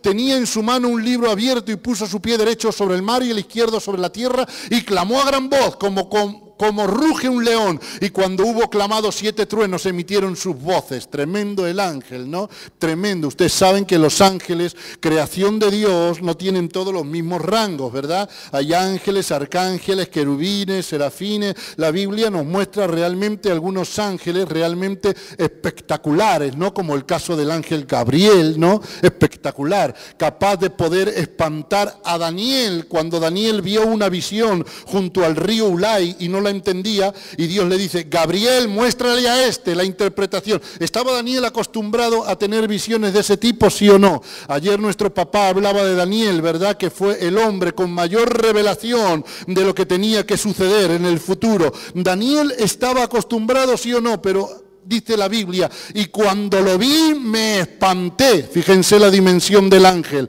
que cuando Daniel, un hombre profundo, acostumbrado a cosas profundas, ve al ángel Gabriel, dice: me espanté. Tremendo el ángel Gabriel, ¿no? Más tarde Dios lo manda donde una jovencita llamada María, y le dice: Gabriel, mujer muy favorecida, bendita tú y bendito el fruto de tu vientre, porque darás a luz y pondrás su nombre a este varón Jesús, que significa el Salvador. Y ella dice: ¿qué clase de saludo es este? Yo ahí me quedo anonadado. O sea que a Daniel, el hombre profundo, le espanta, y a María solamente le extraña el saludo. Gabriel es un ángel de tal dimensión que es capaz de espantar a los más profundos como Daniel y pasar desapercibido ante los más sencillos como María. Podríamos hablar del arcángel Miguel, de aquel ángel que en el huerto del Getsemaní fortaleció al Señor, de tal manera que el Señor se levantó y dijo: vamos, se acerca el que me entrega. Qué tremendo. Este ángel era tremendo. Pone un pie en el mar, el otro en la tierra, y cuando va a hablar es como cuando ruge un león. Pero tiene un libro en su mano. Y Dios le dice a Juan: acércate a él y toma el libro, y cómete el libro. ¿Se comió el libro Juan, sí o no? Y se comió el libro entero. ¿Saben el problema que hay en muchos evangélicos que no se han comido el libro entero? Porque no estuvieron expuestos a la mano operativa de Dios. Tomaron de algún dedito de la mano, pero no tomaron de la mano completa. Por eso hay carencias en su vida, hay áreas sin tratar, gente que vive sin paternidad, gente que vive sin cobertura. Estos meses atrás, cuando salí de viaje y me invitaron a una iglesia, y yo pregunto al hombre, al pastor, la cobertura. No, la cobertura soy yo. No hay nadie que esté por encima de mí. Porque fueron gente que no estuvieron expuestos a la mano operativa de Dios, gente que no se comieron el libro entero. El libro estaba en la mano, dice, y cuando lo comí, ¿qué ocurrió? Dulce en la boca y amargo. Tremendo. ¿Se imaginan si llega a estar amargo en la boca? ¿Hubiese vomitado el libro? Pero en la boca era dulce. Luego ya vino la amargura en el estómago, pero ya se lo había comido. Miren cómo trata Dios por medio de la visión. La visión te envuelve, te endulza, te cautiva, te conquista, te la tomas y luego te viene la parte de la exigencia, porque Dios trabaja de esa manera. Primero te da dulzura y luego te exige. Pero una vez que uno se come el libro, una vez que uno abrazó la visión, se convierte en inamovible. No hay quien lo mueva. Miren qué tremendo. Decía el proverbio, en el agua se refleja el rostro. Decía Apocalipsis, dice Apocalipsis, que tomó el libro. Yo voy a estar terminando ya en estos minutos. Tomó el libro y comió el libro entero. Miren qué tremendo. La gente necesita la mano operativa de Dios. Salmo 119, 160. Salmo 119, 160.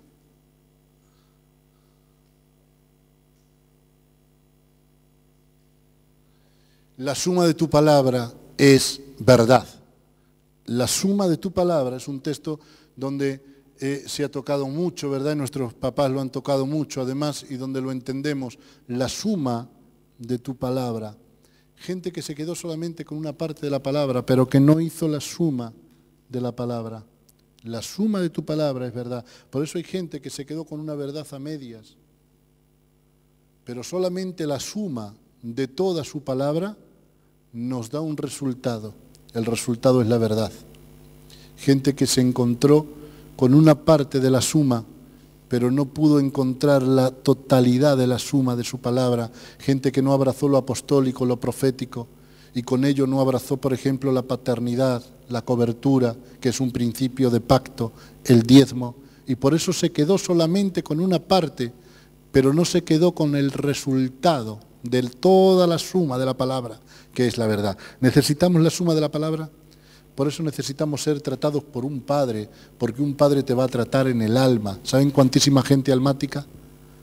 ¿Cuantísima gente viviendo un evangelio de sentimientos y de romanticismo? Sí, pero Dios es romántico, Dios es 0, 0, 0, 0, 0 romántico.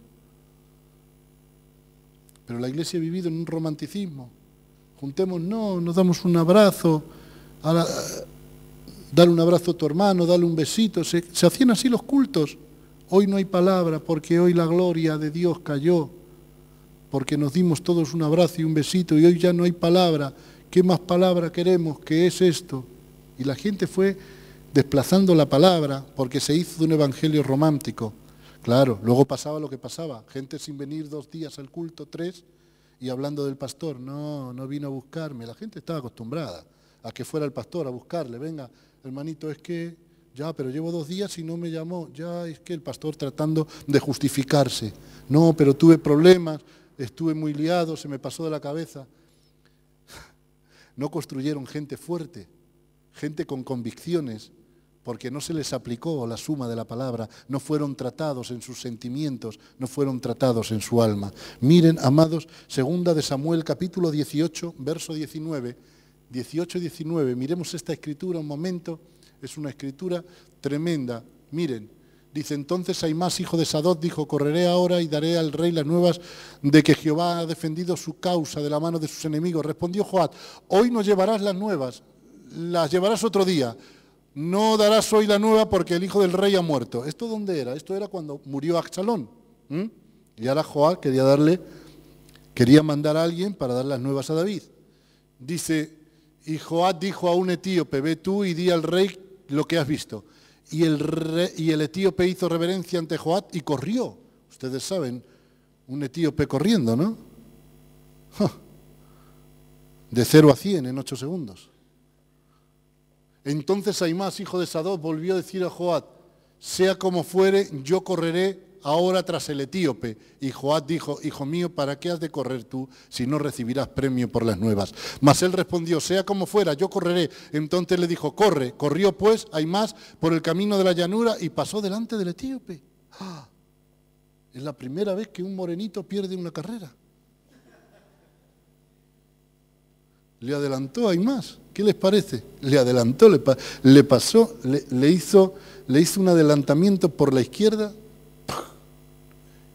Dice, y David estaba sentado entre las dos puertas, y el atalaya había ido al terrado sobre la puerta en el muro, y alzando sus ojos miró y vio a uno que corría solo. El atalaya dio luego voces y lo hizo saber al rey, y el rey dijo, si viene solo, buenas nuevas trae. En tanto que él venía acercándose, vio el atalaya a otro que corría y dio voces el atalaya al portero diciendo, he aquí otro hombre que corre solo, y el rey dijo, está bien, es mensajero. El atalaya volvió a decir, me parece el correr del primero como el correr de Aimás, hijo de Sadoc. ¿Vieron cómo hay gente que ya desde lejos se le conoce, no? Ya dice, su manera de correr, el atalaya lo ve desde lejos, dice, su manera de correr es como el de Aimás, hijo de Sadoc. ¿Vieron que hay gente que ya se le ve desde lejos? Y uno mira y dice, wow, trae hoy la cara de las 7 de la tarde, algo le ha pasado, ¿no? Ya, gente que se le ve desde lejos, lo ve, dice, y respondió el rey, ese es hombre de bien, viene con buenas nuevas. Entonces Aimás dijo en alta voz al rey, paz, y se inclinó a tierra delante del rey y dijo, bendito sea Jehová, Dios tuyo, que ha entregado a los hombres que habían levantado sus manos contra mi señor el rey. Y el rey dijo, el joven Absalón, era lo que le interesaba, ¿está bien? David no quería en ese momento, lo que menos le importaba es que si han vencido o no ha vencido. David quería saber de la vida de su hijo. Y le dice, ¿cómo está mi hijo Absalón? ¿Está bien? Y Aimás respondió, vi yo un gran alboroto cuando envió Joab al siervo del rey y a mí tu siervo, más no sé qué era. ¿No lo sabía Aimás? Claro que lo sabía. Pero cuando llegó la hora de la verdad no se atrevió a aplicarle la palabra como tenía que aplicársela. ¿Saben cuantísima gente fueron ministrados por una palabra que no era la suma de la palabra? Por eso David en esos momentos necesitaba la suma, la verdad, aunque le machacara en sus sentimientos. Por eso ha habido mucha gente que sus sentimientos siempre han estado a flor de piel, nunca fueron tratados porque no se les aplicó la suma de la palabra. Y mi hijo Absalón, no lo sé, yo vi mucho alboroto. No, ahí no puedo meter la mano, diría Aimás. Pero ¿qué ocurrió con el otro? Y el rey dice, y el rey dijo, pasa y ponte allí. Él pasó y se quedó de pie. Luego vino el etíope y dijo, reciba nuevas, mi señor el rey, que hoy Jehová ha defendido tu causa de la mano de todos los que habían levantado contra ti. El rey entonces dijo al etíope, el joven Absalón, ¿está bien? ¿Qué le dice el etíope? El etíope respondió, como aquel joven sean los enemigos de mi señor el rey y todos los que se levanten contra ti para mal. Entonces el rey se turbó y subió a la sala de la puerta y lloró, y yendo decía así, hijo mío, Absalón, hijo mío, Absalón, ¿quién me diera que muriera yo en tu lugar? Absalón, hijo mío, hijo mío. ¿Le hizo pupa la palabra del etíope, sí o no? El otro le pasó la mano un poco, ¿no? ¿Vieron ahí más cómo le pasó la mano, no? Y mi hijo, no, hay alboroto. ¿Saben a cuánta gente se le pasó la mano por encima y no se le aplicó la suma de la palabra, pero se le dejó con sus errores? No, pero cuánto amor tiene este líder, este hermano. Sí, pero amor es poder soltar la revelación que necesita una persona, es sacarle de su error, del estado donde se encuentra. Pero ¿cuántos hay más, hijo de Sadoc, le echaron el brazo por encima y le dijeron, no sé, la verdad, vamos a orar? ¿Usted cree que yo voy a...? No lo sé, oremos, lo que sea de Dios saldrá. Si es de Dios sale, y si no, no. Pero llega el etíope y dice, no, así sean todos tus enemigos. ¡Wow! Eso fue como una explosión, eso fue como un misil que traspasó a David en su corazón y salió llorando automáticamente. Absalón, hijo mío, ojalá hubiera muerto yo en tu lugar. Absalón, Absalón, los sentimientos de David triturados por la palabra de un etíope que no se reservó a la hora de poder ministrarla y de poder impartirla. Así sean todos tus enemigos. Por eso ha habido un liderazgo que solamente aplicó una parte de la palabra y la gente se quedó aún con la esperanza de muchas cosas que no se tenían que haber quedado. ¿Se imaginan David todavía esperando a Absalón y Absalón muerto, no revelándole la verdad? Pero cuando llega el etíope viene con una palabra completa, viene con la suma de la palabra y viene con la verdad. ¿Qué ocurre? Hemos vencido. Y mi hijo, así sean todos tus enemigos. Ahora si quieres llorar, llora, haz lo que quieras, pero te voy a aplicar la palabra, diría el etíope. Puedes hacer lo que quieras, llorar, patalear, revolcarte por el suelo, pegar voces, matarnos si te apetece, pero te voy a decir la verdad de la palabra. Saben, en este último tiempo es el tiempo donde donde Dios levanta hombres y mujeres que sepan manejar la suma de la palabra, que es verdad, y cuando salgan de su boca esa palabra que es verdad, va a ser como un río, y miren, ahí caiga quien caiga, pero aquí no se puede andar con amiguismo, aquí no se puede decir, no le digamos esto, se va a enojar, se va a enfadar, no le hablemos por este área, ¿qué dirá? ¿Qué pensará? ¿Será de la iglesia? Así no lo vamos a retener. Miren, no se puede retener a la gente con medias verdades, no se puede retener a la gente con un evangelio de pasarle el brazo por encima y a la hora de la verdad decir, no, yo vi un alboroto, no sé nada de Absalón. No, a la gente hay que aplicarle la suma de la palabra y decirle la verdad, esto es así, así, así, así. Dios ha determinado poder manejar tus sentimientos para que no seas un hombre almático, sino un hombre del Espíritu que somete el alma a la voluntad del Espíritu, un hombre definido, y Dios te va a quebrar en esto, en esto, en esto, en esto, pero no te preocupes que Dios te va a levantar y te va a dimensionar, Dios te va a usar a las naciones, Dios va a hacer que puedas afectar a la próxima generación. Miren, no me gustaría de ir al médico, tener una enfermedad y que el médico me pase el brazo por encima y piense, pobrecito, lo que tiene. Bueno, miren, nada, tranquilo, reposo, ¿no? Simplemente reposo y a los pocos meses muero. ¿Qué va? Prefiero que me diga la verdad, mire, tiene esto, no sé las posibilidades, va a tener que someterse a esto, da igual. El doctor que diga la verdad, porque necesitamos la verdad, va a tomar un cambio de actitud y de proceder en nuestra vida. ¿Saben cuantísima gente vino y no se le atrevieron a decir las cosas como tenían que decírselas? Porque no se manejaba la suma de la palabra, la totalidad. La mano de Dios no estaba operativa en ese momento. Dios no estaba con su mano. ¿Y qué ocurrió? Vieron solamente las espaldas como grandes surcos, espaldas horadadas, un evangelio de romanticismo, de sentimientos, un evangelio de esa manera. Pero miren qué grande es Dios, que Dios ha venido a resplandecernos con la luz de su palabra. Bendito evangelio que Dios ha traído a nuestras vidas y que ha traído la suma de la verdad, que es su palabra, donde los 5 ministerios operativos, apóstol, profeta, evangelista, pastor y maestro, es la mano de Dios operativa en la tierra para que Dios pueda hacer la obra en medio de nosotros. Por eso, en esta mañana, amados, estamos preparados para que la mano de Dios siga sobre nosotros. Yo sé que hay mucha gente que está escuchando a través de la radio, a través de internet, y que Dios está golpeando por medio de esta palabra. Basta de un evangelio a medias, basta de una media verdad, basta.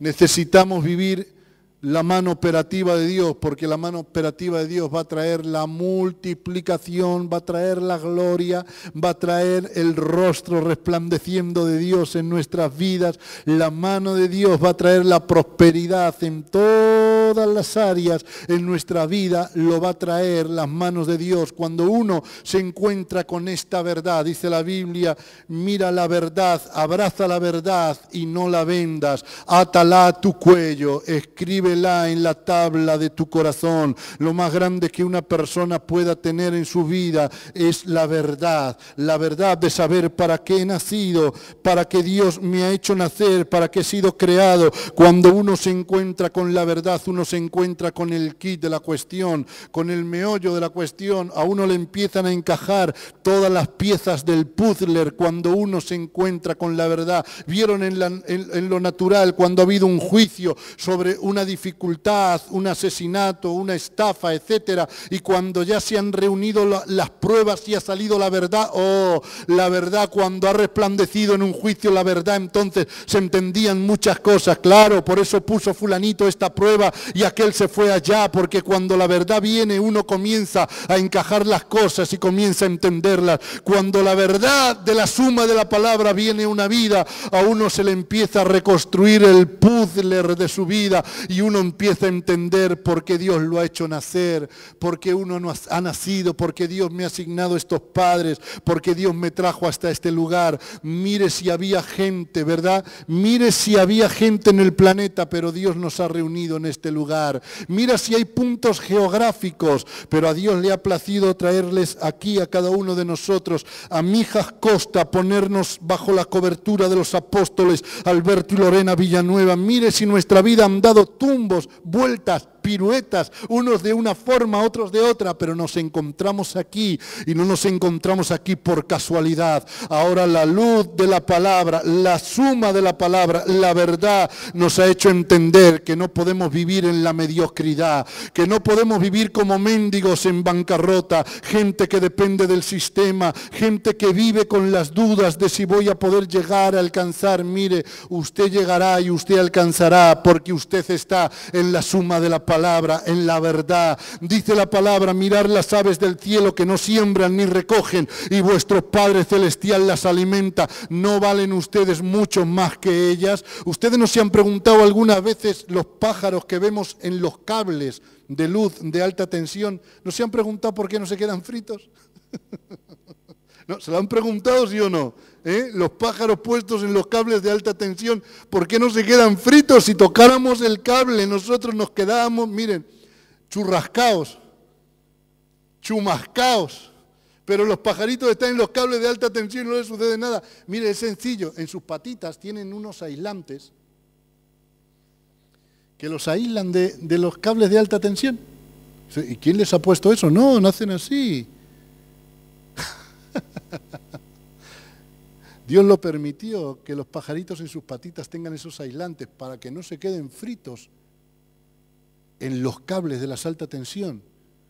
¿Y cuánta gente tiene miedo de quedarse frito en el sistema? Pero miren, por favor, si Dios lo ha puesto en las patitas de unos pajaritos, ¿no valemos nosotros mucho más que ellos, que somos real sacerdocio y pueblo adquirido por Dios? Por eso no se preocupe, usted no depende del sistema, usted le resplandeció la suma de la palabra, que es la verdad. El sistema babilónico, ni faraónico, ni egipcio, lo va a poder a usted dejar frito, porque Dios nos ha provisto de algo, nos ha provisto de un aislante, que es la suma de la palabra, y ese aislante es la verdad. Ante la verdad no va a haber nada que pueda traspasarnos, que pueda destruirnos, que pueda dañarnos. Como dice nuestro apóstol, tenemos el sello de garantía. ¿Sí o no? Que es la verdad de Dios. Vivimos en la verdad de Dios y en la visión de Dios. Pónganse de pie, por favor, y levanten sus manitos. Vamos a estar adorando al Señor unos instantes, amados. Unos instantes, pónganse de pie. Vamos a adorar al Señor unos instantes. Dele gracias al Señor si la verdad, si la suma de la verdad, la suma de la palabra le resplandeció. Dele gracias al Señor. Dele gracias porque en esta casa no le aplicaron la palabra de Aimás, diciendo, no sé, vi un alboroto y le dejaron a medias. En esta casa le aplicaron la suma de la palabra, que era verdad. Por eso en esta casa se levantan hijos, hijos definidos, hijos determinados, hijos con convicciones, que saben caminar en la palabra, que saben caminar en el propósito de Dios. Levante su mano, adore al Señor un instante, solamente unos minutos, amados. Solamente unos minutos, adórele al Señor. Este es el tiempo donde Dios va a manifestar, ¿verdad?, su mano poderosa en medio de la tierra. Este es el tiempo donde la mano operativa de Dios va a estar azotando a las naciones. Créanselo, en los próximos años va a haber una gran manifestación de la mano poderosa de Dios. Mucha gente, muchísima gente afectada, ¿verdad?, por la suma de la palabra. La Biblia nos habla en Lucas capítulo 6, verso 6, nos habla de un hombre que estaba en una sinagoga, pero el hombre tenía un problema en una parte de su cuerpo. Esa parte de su cuerpo era la mano. Miren qué tremendo, era una mano. Dice, aconteció también en otro día de reposo que él entró en la sinagoga y enseñaba, y estaba allí un hombre que tenía seca la mano derecha, y le acechaban los escribas y los fariseos para ver si en el día de reposo lo sanaría, a fin de hallar de qué acusarle. Mas él, conociendo los pensamientos de ellos, dijo al hombre que tenía la mano seca, seca, levántate y ponte en medio. Y levantándose se puso en pie y Jesús les dijo, os preguntaré una cosa, ¿es lícito en el día de reposo hacer bien o hacer mal, salvar la vida o quitarla? Y mirándolos a todos alrededor dijo al hombre, extiende tu mano. Y él lo hizo así y su mano fue restaurada. Este es el tiempo donde Dios va a restaurar la mano, una mano, ¿verdad?, que no es una mano cualquiera, es la mano de Dios operativa, la mano donde en muchos lugares está seca, pero ¿cómo lo sanó el Señor? La mano de este hombre, dice que lo puso en medio. Dios va a hacerlo público en los últimos tiempos, Dios lo va a hacer público y lo va a hacer notorio, Dios lo va a hacer en medio de todos. La mano derecha de aquel hombre fue restaurada, era una mano que se había quedado seca, una mano que tenía problemas, dificultades, pero el Señor llega y le restaura la mano. Este es el tiempo donde Dios va a restaurar la mano, donde Dios va a restaurar los oficios en la vida de mucha gente, de muchos hombres, porque solamente con la mano operativa de Dios vamos a ser capaces de poder ver el rostro, y no solamente la espalda, sino el rostro resplandeciendo del Señor. Gracias, papá. Gracias, Señor, por tu misericordia. Gracias, Señor, por tu bondad. Gracias, papito, Señor, por todo lo que tú haces. Gracias, Señor. Gracias, Señor. Alábale al Señor. Solamente unos minutos. Aleluya. Si quieren pasar acá al frente, solamente unos breves minutos pueden hacerlo. Pueden pasar aquí al frente, levanten sus manos, adoren al Señor. Aleluya. Adoren al Señor. Solamente unos momentos, pasen al frente. Pasen al frente. Vamos a adorarle al Señor juntos, ¿verdad? Por todo lo que el Señor nos ha permitido vivir, por todo lo que el Señor ha hecho con nuestras vidas. Gracias por su mano, porque si no hubiese sido por su mano, no hubiésemos podido permanecer donde estamos. Si no hubiese sido por su mano, usted y yo no estaríamos aquí en este lugar. Gracias a esa mano que dice la palabra, porque el brazo de Jehová no se ha cortado. La gente ha intentado cortar el brazo, la mano, eludirla. La gente ha intentado maltratar la mano, criticarla. La gente ha intentado secar la mano, ha intentado la mano menospreciarla, no honrarla. Pero miren, la mano de Jehová no se puede cortar. Es la mano operativa de Dios la que va a traer la transformación en la vida de los hombres. Dice la palabra que un rey dice que tomando los vasos de honra del templo del Señor, dice que haciendo una fiesta cuando había bebido mucho, aparecieron una mano escribiendo en la pared, Mené, Mené, Tekel Uparsin, que quería decir tu reino ha sido roto,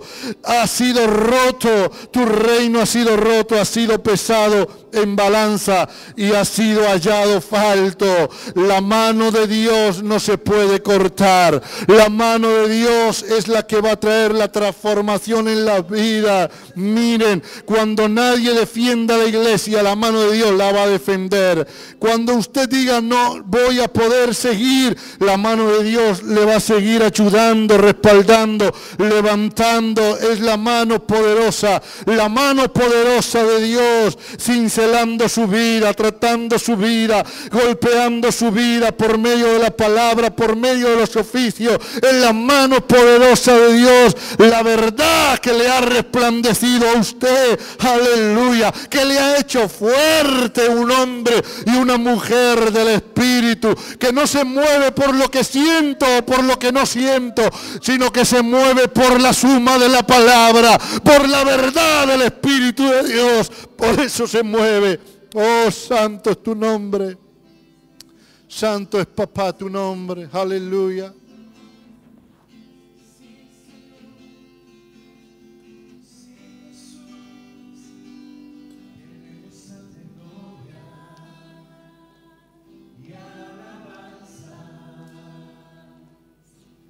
Levantamos nuestras manos, adorándote.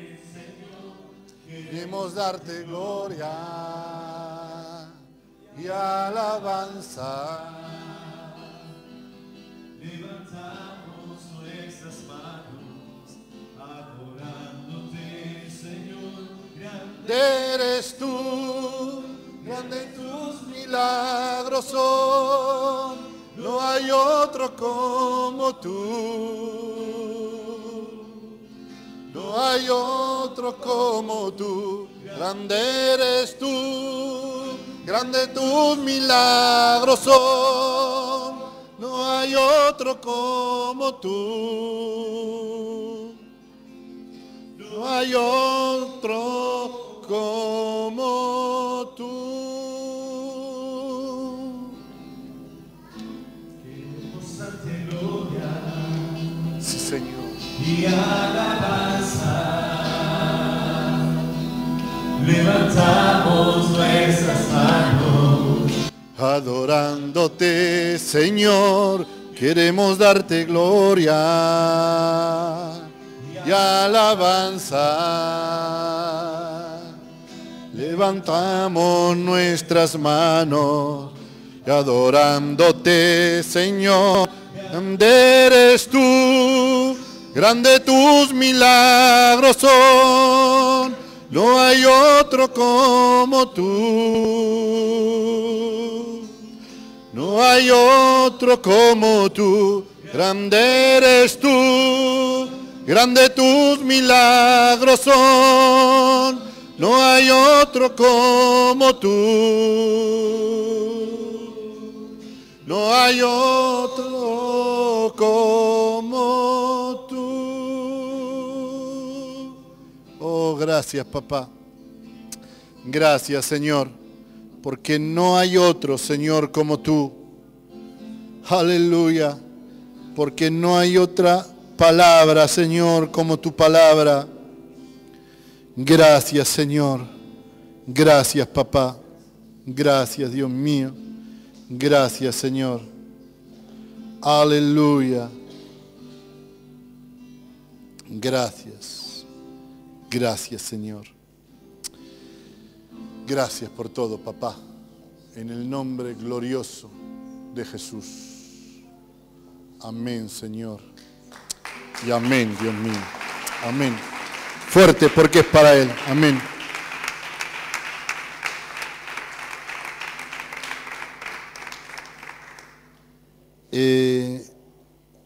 Bueno, están contentos, amados, por todo lo que el Señor nos da en esta mañana, ¿verdad?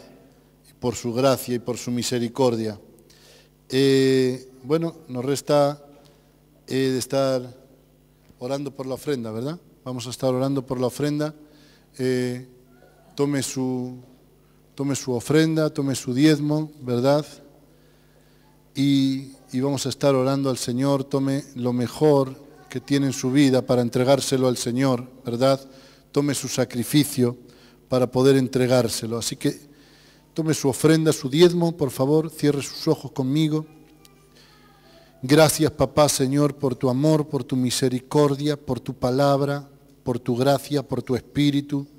Gracias por tu ministración, Señor, por tu verdad, Dios mío. Gracias, Señor. Gracias, Dios mío, por todo lo que tú nos das, Señor. Gracias, papá. Bendice, Señor, Dios mío, aquellos, Señor, que vienen con su ofrenda, su diezmo, con su sacrificio, Dios mío, porque tú has dicho en tu palabra que tú abrirías las ventanas de los cielos y derramarías de la bendición hasta que sobreabunde. Lo que hemos recibido de gracia, Señor, de gracia también te vamos a entregar, papá. Gracias, Dios mío, por todo. En el nombre glorioso de Jesús. Amén, Señor. Y amén.